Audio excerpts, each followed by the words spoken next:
There we are. Please turn in it to Romans, the 8th chapter. This is where we will spend our time today. Paul says some very interesting things here in Romans, and here's one of the problems as we go through this. One of the difficulties is that we go at this week by week by week. But you have to remember that in these congregations, if someone brought one of these letters of Paul's to that congregation, they would read it in its entirety. So all of these thoughts would be completely connected for them. A lot of what happens in these chapters is laced back into previous chapters. And if we don't maintain consciousness of that, some of these things look mysterious to us. And this is one of those texts. I'm going to begin reading in verse 31 of chapter 8. Paul says, "What shall we say to these things? If God is for us, who can be against us?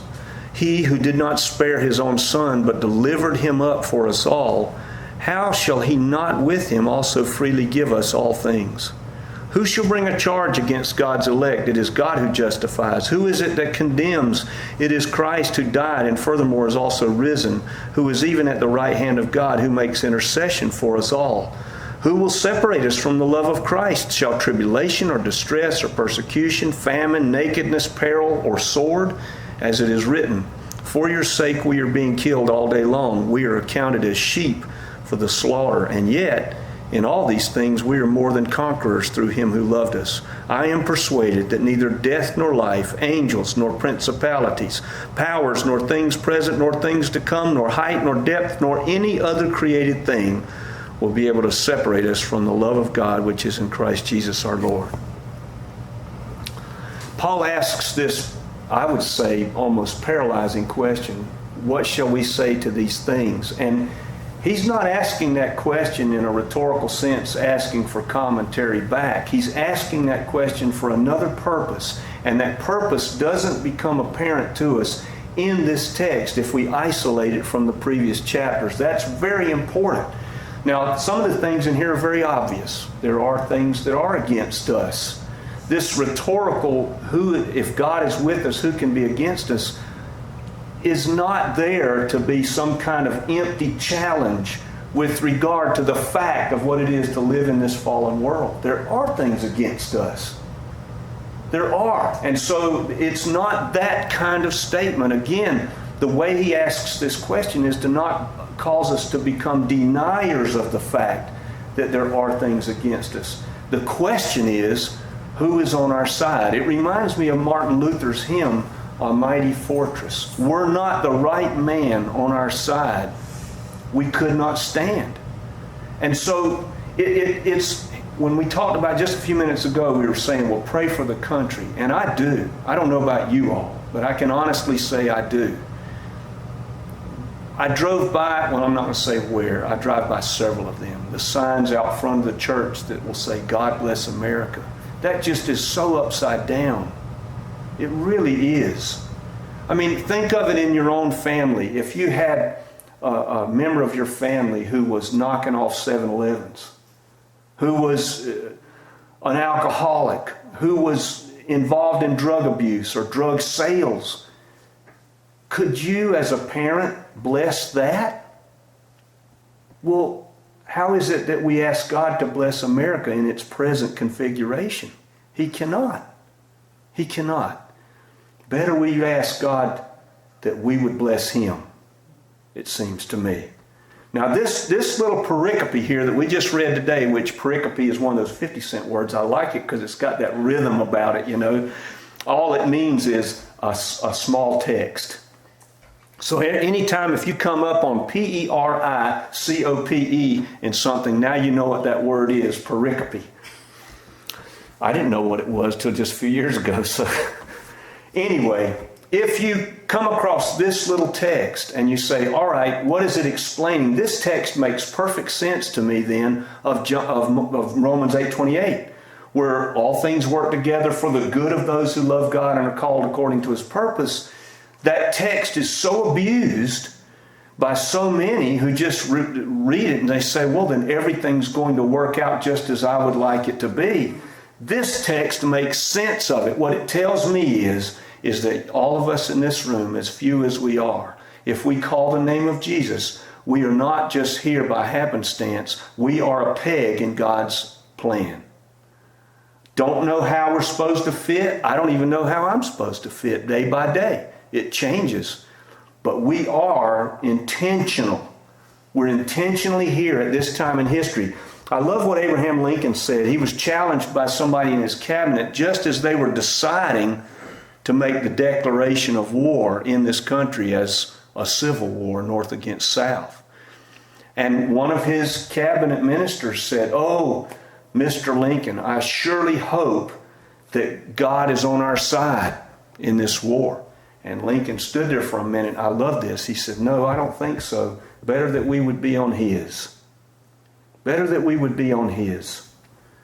Now, that tells me that if we're going to live this life as surrendered people, as part of God's plan, then there's a part of us that really does have to go away.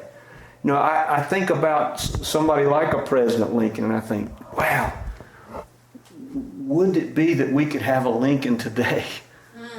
Oh, that somebody with that kind of humility and that kind of sense of their place in the world would be in the leadership today. Wow, I could vote for that. Paul is making an equation here in this text, and if we isolate this text from the rest of Romans, we miss what he's saying.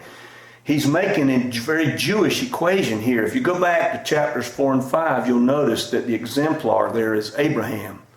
He is making the same equation. That's what I'm saying is when they read these letters in the churches, they would just blast through them. And so for them, Abraham was 3 minutes ago mentioned. So when they got to this part of the text, it made perfect sense what Paul says here. He is saying to us, look, Abraham was so loyal to Yahweh, to God, that he was willing to give up Isaac, his only son. God is so loyal to us that he gives his own son up. Not just intentionally, but actually. That's the kind of equation that he's making. And our problem is, in this modern world with all that's going on, I can't speak for anybody but myself, these thoughts don't really embed very well. They seem as though the experience of this world just beats it out of us over time. Yesterday I was working in our bathroom. We have 2 bathrooms in our home, as most homes do nowadays. One of them I've freshened up. The other one was just, it's just butt ugly. It was an ugly bathroom. I mean, it was like the north end of a southbound bulldog. That's what it was like. And I mean, the wallpaper was coming down, and what wallpaper was there was the kind of wallpaper that when you came out, I don't know if you've ever looked at stripes for a long time, but then when you look away from them, it's like I can't read anymore. My eyes, something has happened. And the floor, they put 2 layers of the vinyl under the toilet because they couldn't get the toilet. I mean, just all kinds of weird stuff. And door trim for baseboard, and all of it had just deteriorated. So I'm redoing it. Well, I could very easily see myself yesterday forgetting the fact of just what I'm reading here today when I got under the sink. And I don't know how many of you have worked under a vanity very much. It's not any fun at all. You got an opening about this big, and the stuff you got to reach is arm's length away. So unless you can crawl in there, you're just kind of doing this. You know, and the sweats, it's 70 degrees in the house, but I'm sweating like it's June. And all of a sudden, I go to turn the water off from the 2 valves, and the first one just squeaks right on shut, and I'm very pleased. I hit the other one, and it clicks, and the next thing I know, it clicks again, and water's spraying in my face. So I forget, right away that I'm called by God, and all this stuff is so great. And God, if God's for us, who can be against us? That valve's against me now, and it's spraying water straight away in my face as I try to close it off. The world just beats it out of us. And it takes so little time for that to happen. But there's a piece of this that Suzanne alluded to in our, whatever you want to call it, prior to the service. It doesn't matter what I think. Think of it this way. Let's say you get on an airplane, as many people have recently, and all of a sudden you hear a big bang and the oxygen masks fall, and you notice that the airplane is at an angle that you recognize is not safe. And the pilots come over and they tell you brace for impact. You know that this may just be the last few minutes of your life. Life is going to come to an end. But if God is for us, who can be against us? Now, think of how immediate that is. And we think about that and we say, oh, I pray that God would give me the courage. Well, He will. But why do we think it different if we're just going to age, if Jesus doesn't return and our bodies just slowly break down? Why do we see those as different things? Why? If we can't be separated, why is it so hard to hang on? I would say for two reasons. One, we're human and the world beats it out of us. But another thing is directly our responsibility. And that is this. We don't surrender very well, do we? I mean, everybody hangs on to themselves. I hung on to myself when the water was spurting in my face.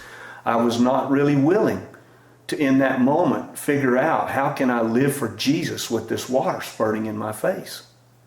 Or get into some bad traffic and the air conditioner doesn't work. I mean, it becomes those practical moments. And I'm going to close with that today because it's so dear to me and important to me. It takes a lot of work to surrender. It takes a good person to surrender. It takes a non-rebel to surrender. Our problem is we're not good people and we are rebels. The natural mind, Paul says in this same little book that if we were just hearing it read would have been about 2 minutes ago, is at war with God. Well, we're still part of that. There's a part of us that is still at war. So only way we can surrender is then that God gets us there. Well, how does that happen? You see, this is where, if I think about God, I say, well, it's so distant to Him that He would teach me to surrender. He doesn't know anything about surrender. Go and read Philippians chapter 2 and you find out He does know something about it. He laid aside everything He was and took on the form of a human and made Himself obedient to the death on the cross. He knows what it is to surrender something. That's the message of the cross, is that God surrendered. And all the dying that you and I have to do has been given to us as an example already. We can see it. But here's our responsibility. I am convinced of this. Looking at these texts, absolutely convinced of it. God will only surrender to us as much as we are willing to surrender ourselves back to Him. Now think about that for a moment. When we find ourselves in those moments where everything is stripped away, the airliner's going down, think about the numbers of testimonies you and I have heard of people who were in dire situations and survived it, how God showed up for them in those situations. It seems to me that I can't even be fully surrendered with a little bit of water spurting in my face out of a valve I just broke. And yet, that surrender of Himself to me is going only to come to me in its fullness when I'm fully surrendered to Him. Does that not make sense with regard to why God Bless America is kind of an upside down way to look at it? It does to me. Now this is a real Jewish text. I don't know if you're aware of it or not. People who heard it would have known it because Paul makes an allusion to a couple of things. One is principalities and powers.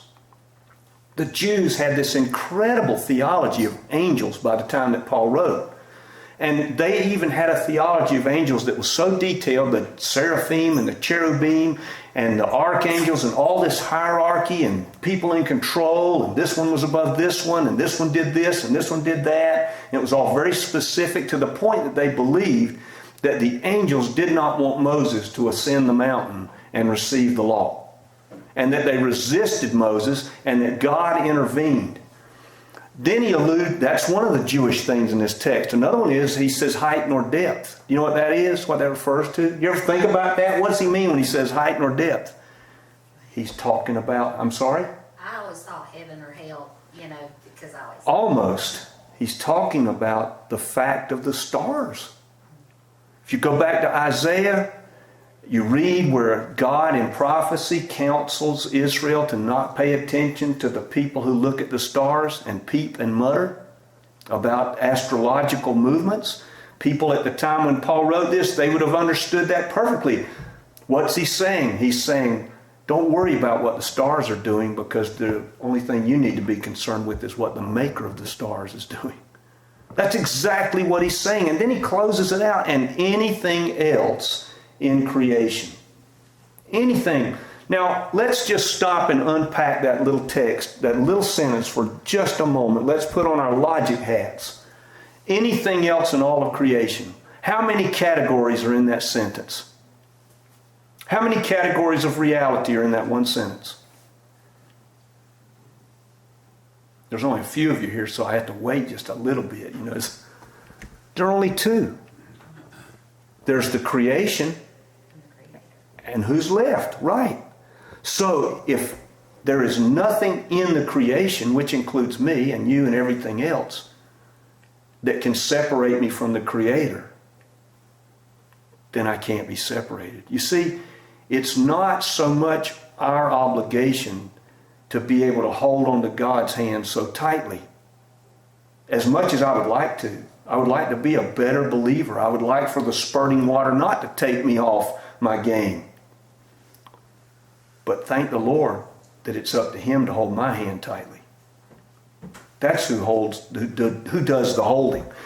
In the 4th century, there was this preacher. And by the way, those kinds of imagery, these people in Rome, these Christians in Rome were suffering terribly during this time in history, and would continue until the 300s to suffer incredibly in Rome. So for them, this text would have been very meaningful. People who had just lost a member of their family to persecution would be hearing this text. When they would hear, nothing can separate us from the love of God, you better believe they hung on to those things with all their might, because maybe a family member's in a dungeon in Rome. I mean, we just can't imagine what these texts mean. We just can't.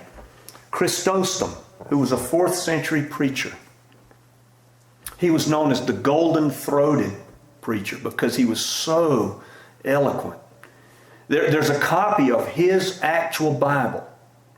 I think it's in Lebanon.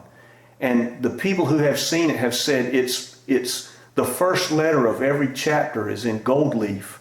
And every column, he did it himself, every column is in perfect justification as the text reads. He, of course, wrote it in Latin, but everything is just, it's the most incredible. It's very ancient, 4th century AD. He was brought before the emperor Theodosius, who was the emperor at the time. Theodosius I, and you have to realize this is after 381, so now we're in the time in which Christianity is legal.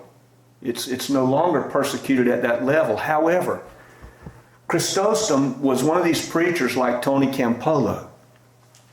He spoke against opulent living. He spoke against opulence within the emperor's domain. He spoke against hierarchy in humanity, that there were people who just by birthright were somehow royal. And in his preaching, his followers got so incensed at the emperor that they vandalized some statues of the emperor and the emperor's family.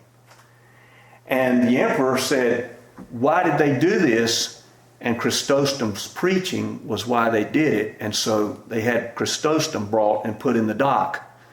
And there was an exchange between Chrysostom and Theodosius I, and it went this way. The emperor's intent was to banish Chrysostom, which he finally did. But the exchange was very interesting, and it was documented within the Roman annals. And it went this way. I'm going to banish you for the fact of your preaching and that it has incited this vandalism. Chrysostom said, you can't banish me. This is my Father's world. Where would you send me?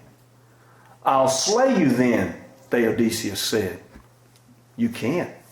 My life is hidden with Christ in God. I'll take away everything you possess, he says. You can't take anything from me. My treasure's in heaven. I will drive you away from all of humanity and you will have no friends. You can't. I've got a friend in heaven. You have no say-so there. He's closed out this way. He said, I defy you, Emperor Theodosius. You can't do anything to hurt me. Now, you and I sit here today, and we heard, how many stories like that of ancient Christians have you heard in your lifetime as a believer? I've heard dozens of them. I've got a whole book of them at home. And you read them and you just collapse and say, I'm unworthy, which we are. They seem distant to us because of the devotion displayed. But I want to ask us a question now for right here and right now in the practical place where you and I live, just like with the water spurting in my face from under the cabinet. We see people like Chrysostom and we say, the martyrs for God. Fox's Book of Martyrs, Polycarp burned at the stake, and on and on and on. Ignatius thrown to the lions, and it just goes on and on and on. And we revere those people. But you know what? Martyrdom isn't necessarily in an instant. It's not. I have spent more time in the last 10 years in hospitals and nursing homes than I had ever spent in the entirety of my life previous to coming here to Manor. And I have sat with people whose bodies were hurting them incredibly. And they would be a ministry to me. How's your family, Rip? Is your wife all right? How's your son? How's it going for you? In the midst of what we go through in this world, we have the chance, if we so choose to do it, to not utilize the excuses, and they're legitimate. When somebody's in pain and they lash out, I'm not talking about somebody who loses the mental faculty and doesn't know who they are. I'm talking about you and me right here, right now. When we go through things, when we face unpleasantness, when we've got a bad cold, how often do we use that as a license then to just be casual with the people around us whom we say we love? We can be a martyr right here. And I'm not talking about the kind of martyrdom that says, you don't know how much I'm suffering for you. I'm not talking about that. I'm talking about the real thing. I've seen it. I have seen people in tremendous pain. No reason at all that they should care about me. Their body was their world. And yet they reached out to me to say, it matters to me how I live even now. They were willing to be a martyr for the sake of the call of God in that moment. Are we willing in the moments of our living, no matter how severe they are, no matter who we're angry with, no matter how we've been offended, no matter what we've done that somebody we perceive has done to us, are we willing to be salt and light to the people around us? It'll cost us something. It will cost us something. When I read Paul, God works all things together for the good of those who love God and are called according to his purpose. That makes perfect sense to me when I think of it in terms of I and you, we are all called to be salt and light right here. What does it mean? It's always easy to think about it in the big things. It's very hard to think about it in the small things of the people that are near us. I don't know where everybody is today, but if there's anything I've said about which you have a question, please, I'll stay as long as it takes, pray with you, spend time. If you want to talk to me about our church, I'd be glad to speak with you about that. If you would, grab a hymnal. And we'll close with number 294 today.